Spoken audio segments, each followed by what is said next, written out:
साक्षात् परब्रह्मा तस्मै श्री गुरवे नमः। मन्मनोभीष्टवरदं सर्वाभीष्टफलप्रदं पुरन्दरगुरुं वन्दे दासश्रेष्ठं दयानिधिं। वसुदेवसुतं देवं कंसचाणूरमर्दनं देवकी परमानन्दं कृष्णं वन्दे जगद्गुरुं। रामाय रामभद्राय रामचन्द्राय वेदसे रघुनाथाय नाथाय सीताया पतये नमः। वक्रतुण्डमहाकाय कोटिसूर्यसमप्रभा निर्विघ्नं कुरु मे देव सर्वकार्येषु सर्वदा।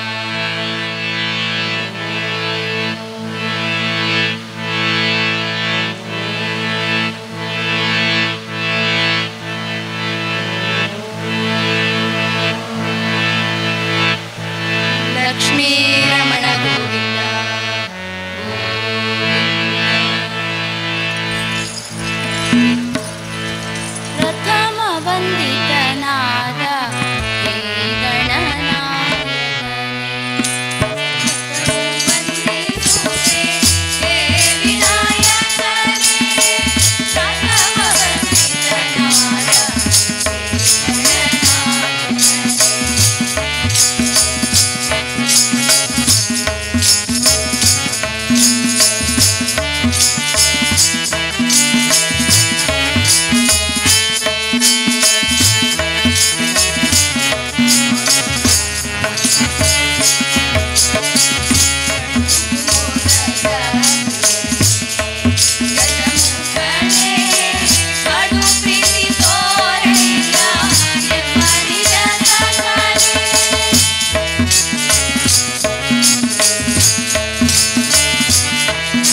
ಸಾಕ್ಷಾತ್ಕರಿಸಲು ಸಹಾಯಕವಾಗಬಲ್ಲ ಅತ್ಯಂತ ಪ್ರಭಾವಿ ಸಾಧನವೇ ಭಜನೆ.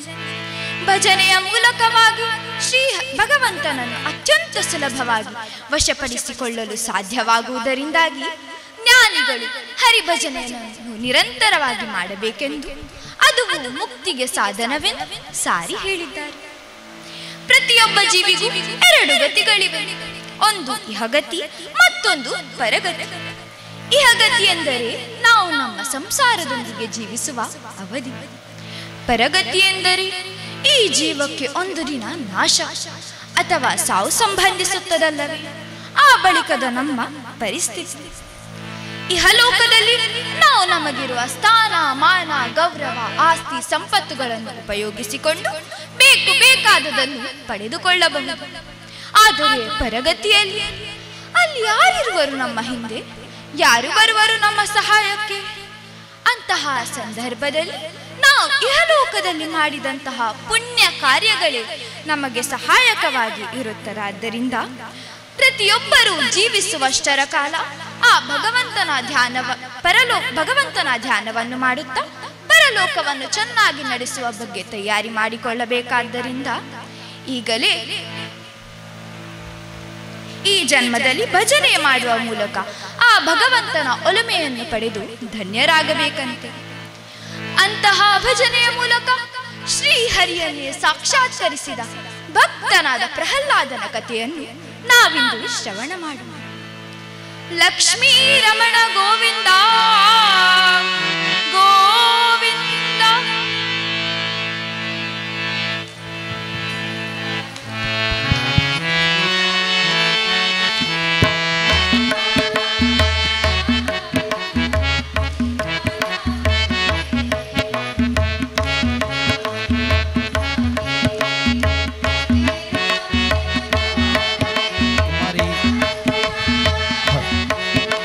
ಕುಮಾರಿ ಐಶ್ವರ್ಯ ಪೈ ಅವರಿಗೆ ಸರ್ವ ವಿಧವಾದಂತಹ ಯಶಸ್ಸನ್ನು ಪ್ರಾರ್ಥಿಸುತ್ತಾ ಭಕ್ತ ಪ್ರಹ್ಲಾದ ಎನ್ನುವಂತಹ ಕಥೆಯನ್ನು ಅವರು ಮಾಡ್ತಾ ಇದ್ದಾರೆ. ಈ ಕಾರ್ಯಕ್ರಮದಲ್ಲಿ ತಬಲಾದಲ್ಲಿ ಶ್ರೀ ವಿಕಿತ್ ಶೆಟ್ಟಿ, ವಿಕಿತ್ ಕಟ್ಟೆ ಬಜಾರ್ ಹಾಗೂ ಹಾರ್ಮೋನಿಯಂನಲ್ಲಿ ಗಾಯತ್ರಿ ಕೊಂಡೆವರವರು ಸಹಕರಿಸ್ತಾ ಇದ್ದಾರೆ.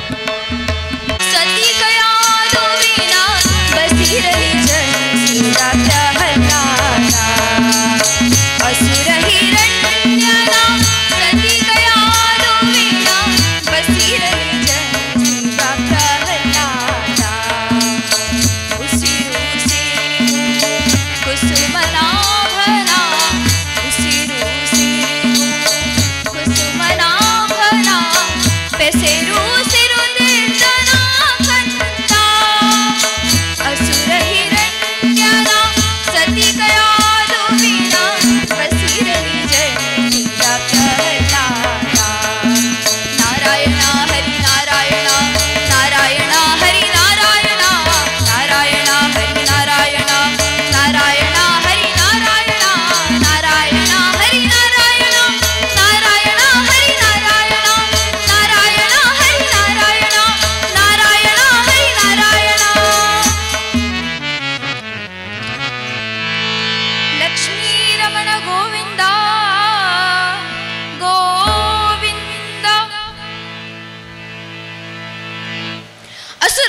ಹಿರಣ್ಯಕಶಿಪು ಹಾಗೂ ಅವನ ಸತಿಯಾದ ಕಯಾದುವಿನ ಬಸಿರಲ್ಲಿ ಜನಿಸಿ ಬಂದ ಪ್ರಹ್ಲಾದ ಕುಮಾರನು ಭಾಗವತೋತ್ತಮನು, ಮಹಾನ್ ದೈವ ಭಕ್ತನೂ ಆಗಿದ್ದ.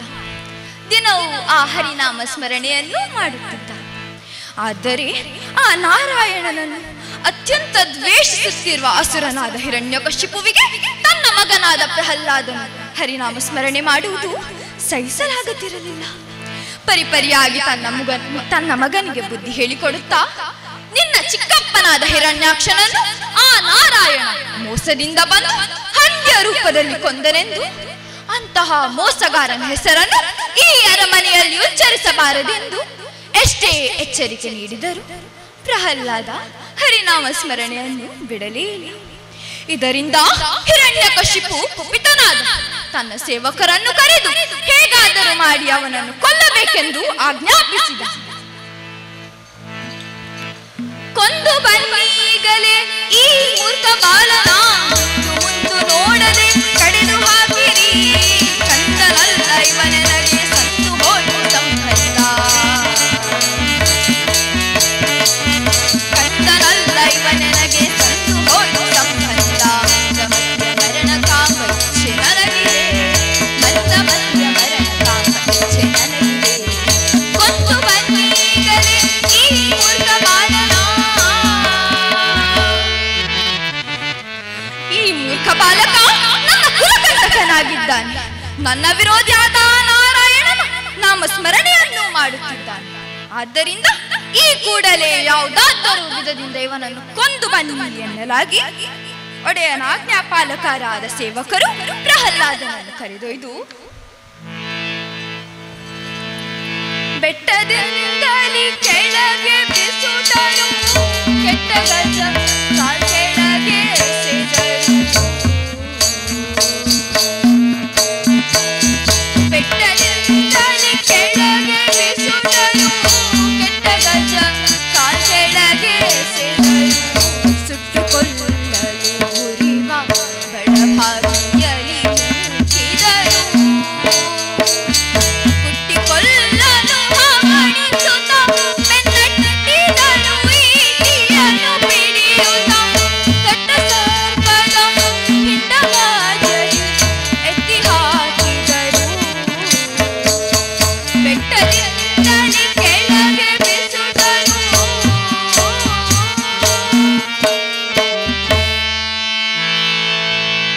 ಒಡೆಯನ ಆಜ್ಞಾಪಾಲಕರಾದ ಸೇವಕರು ಪ್ರಹ್ಲಾದನನ್ನು ಬೆಟ್ಟದಿಂದ ಕೆಳಗೆ ಬಿಸುಟ್ಟರೆ ಭೂತಾಯಿ ರಕ್ಷಿಸಿದರು ಕೆಟ್ಟ ಮದಗಜದ ಕಾಲ್ ಕೆಳಗೆ ಎಸೆದರೆ ಆ ಆನೆಗಳು ಪ್ರಹ್ಲಾದನನ್ನು ಹಾರದಿಂದ ಅಲಂಕರಿಸಿದವು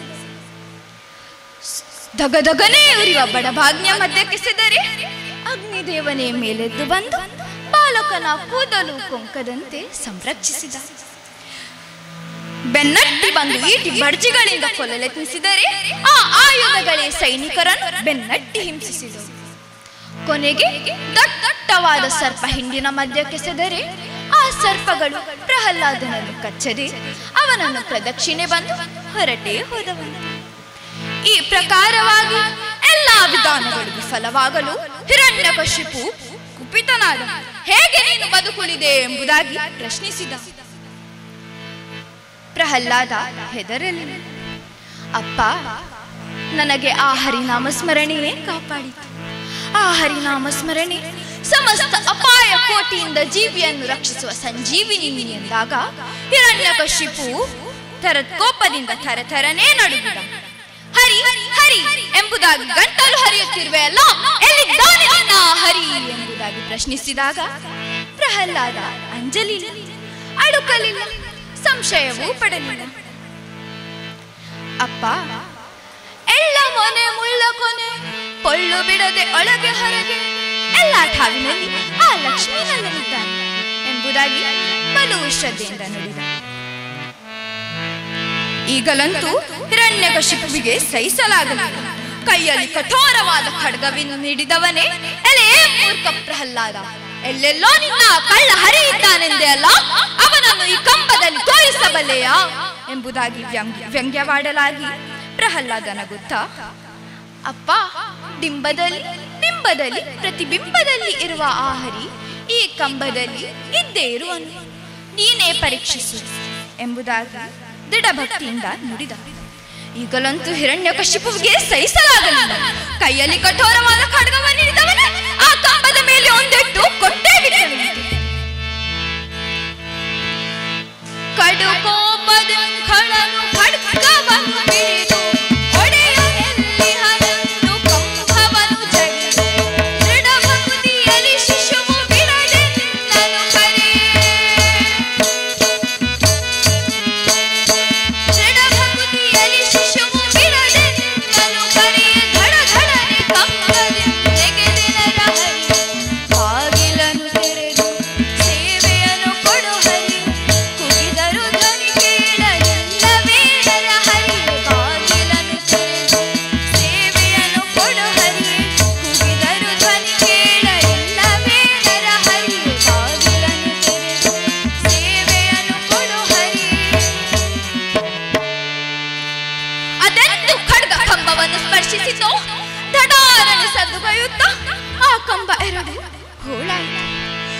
ಗಿರಿಯಾದ ಕಂಬ ಮಧ್ಯದಿಂದ ಶ್ರೀ ಮಹಾವಿಷ್ಣುವು ಮನುಷ್ಯ ದೇಹದ ಸಿಂಹ ಮುಖವುಳ್ಳ ಉಗ್ರ ನರಸಿಂಹ ರೂಪದಿಂದ ಪ್ರಕಟನಾದ. ಅಂದು ಹಿರಣ್ಯಕಶಿಪು ಹೇಗೆ ತಾನು ಸಾಯಬೇಕೆಂಬುವ ಬರ ಕೇಳಿದ್ದನು, ಅದೇ ಪ್ರಕಾರ ಹಗಲೂ ಅಲ್ಲದ ರಾತ್ರಿಯೂ ಅಲ್ಲದ ಸಂಧ್ಯಾಕಾಲದಲ್ಲಿ ಮೇಲೂ ಅಲ್ಲದ ಕೆಳಗೂ ಅಲ್ಲದ ಒಳಗೂ ಅಲ್ಲದ ಹೊರಗೂ ಅಲ್ಲದ ಬಾಗಿಲು ಹೊಸ್ತಿಲಿನಲ್ಲಿ ಯಾವುದೇ ಯುದ್ಧವನ್ನು ಗೈಯದೆ ಯಾವುದೇ ಆಯುಧವನ್ನು ಉಪಯೋಗಿಸದೆ ಕೇವಲ ತನ್ನ ಚೂಪಾದ ನಖಗಳಿಂದ ಮಾತ್ರವೇ ಆ ಖಳ ಹಿರಣ್ಯಕಶಿಪುವನ್ನು ತನ್ನ ತೊಡೆಯ ಮೇಲೆ ಕುಳ್ಳೇರಿಸಿ ಸೀಳಿ ಬಿಸುಟೇ ಬಿಟ್ಟನು. ಈಗ ದೇವಾದಿ ದೇವತೆಗಳೆಲ್ಲ ಜೊತೆಗೂಡಿ ಪ್ರಹ್ಲಾದನ ಜೊತೆಗೂಡಿ ಉಗ್ರ ನರಸಿಂಹ ದೇವರನ್ನು ಪ್ರಾರ್ಥಿಸತೊಡಗಿದರು.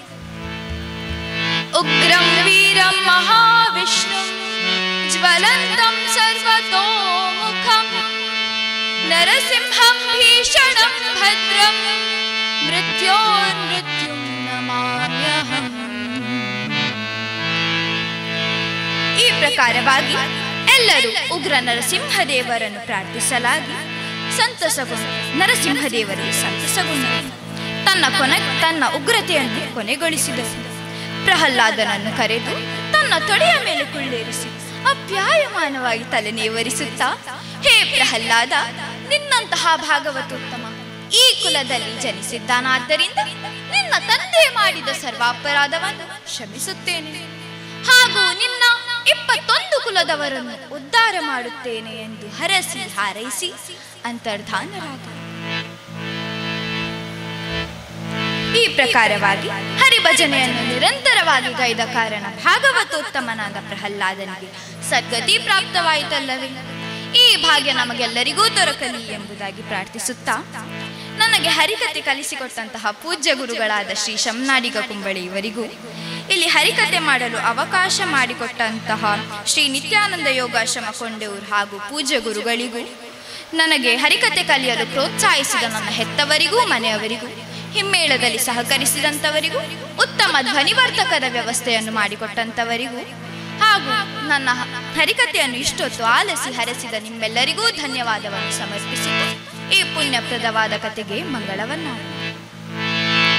ಮಂಗಳಂ ಭಗವಾನ್ ವಿಷ್ಣು ಮಂಗಳಂ ಮಧುಸೂದನ ಮಂಗಳಂ